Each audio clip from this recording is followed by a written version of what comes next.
Krista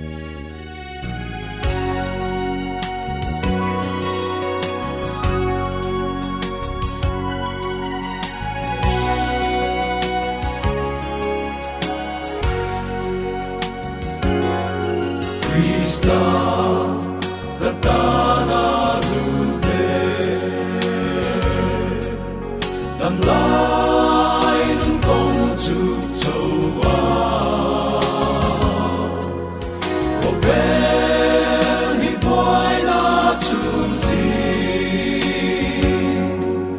Lung mai na in tim ma se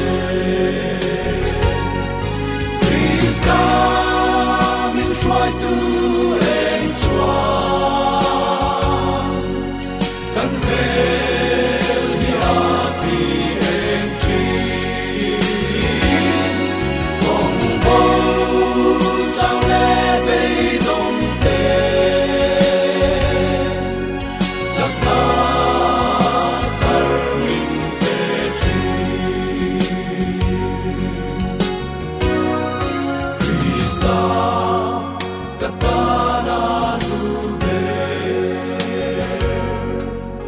kapurit min chok sang tu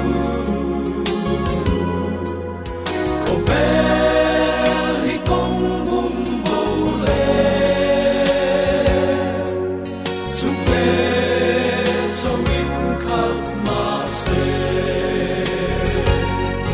Krista chẳng na tha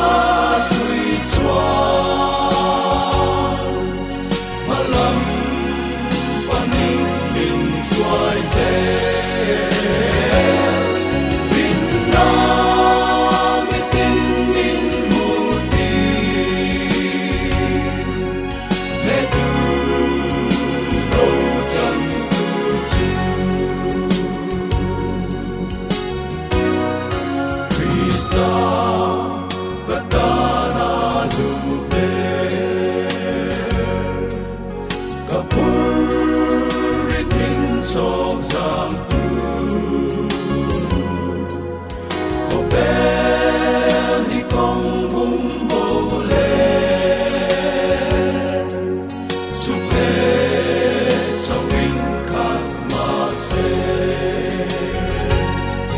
Krista